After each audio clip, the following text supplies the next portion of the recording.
டாக்கா மாலை நேர கல்வி மையங்களின் 2021-22 கல்வியாண்டின் சிறந்த சமூக ஆர்வலருக்கான அறிவர் அம்பேத்கர் விருது.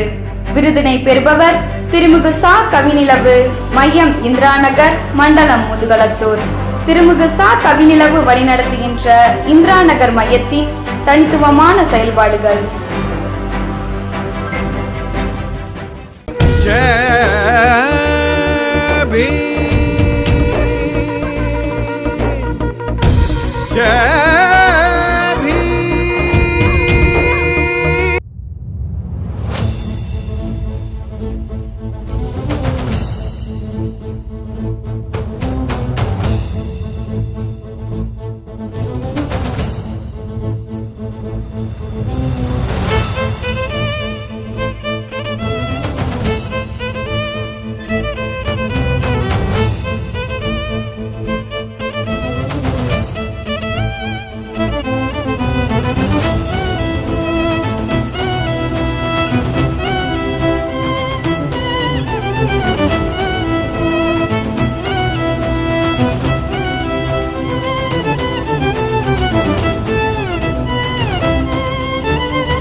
குழந்தைகளை சமூக மாற்றத்திற்கான கருவிகளாக மாற்ற நீங்கள் எடுத்த முயற்சிகளையும் செய்த பணிகளையும் பாராட்டி உங்களுக்கு அறிவர் அம்பேத்கர் விருது வழங்குவதில் டாக்கா குழுமம் பெருமையடைகிறது.